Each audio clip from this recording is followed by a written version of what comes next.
Okay, if I want to apply stability to this model, I will think about selecting, let me say that I'm going to select some nodes here on this edge, and I will constrain them.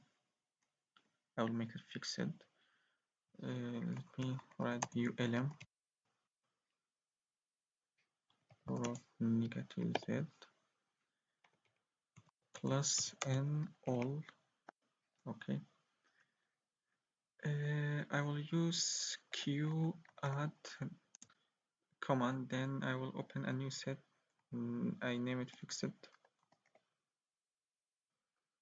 Okay, right now this the selection rectangle of the pointer is activated. I will make it bigger. I press R. I move it to the right side. Then I move it to down. R again. I press R.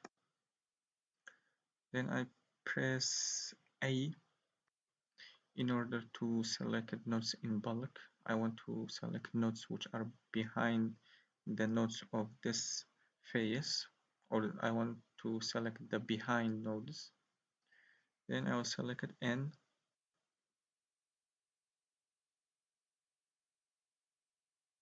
Okay, right now all nodes which are inside the selection have been added to the fixed set. Then I will press Q.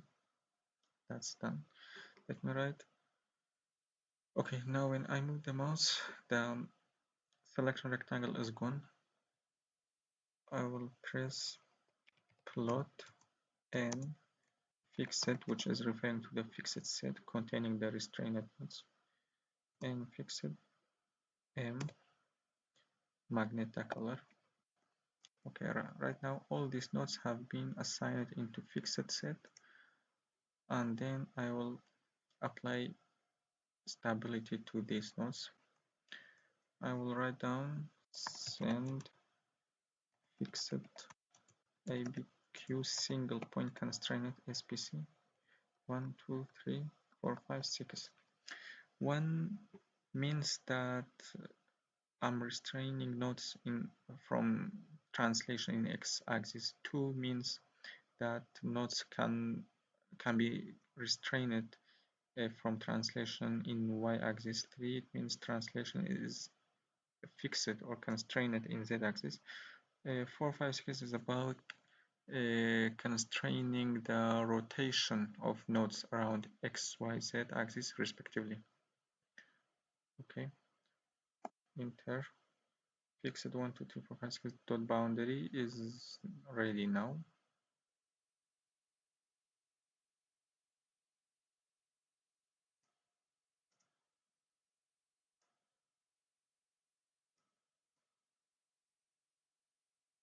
The file is ready.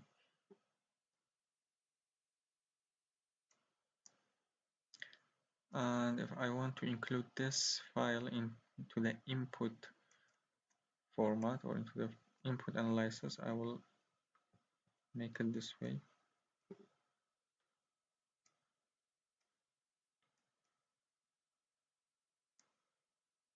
This boundary include input equal to fixed 1, 2, 3, 4, 5, 6 boundary, the name of the file of the constrained nodes.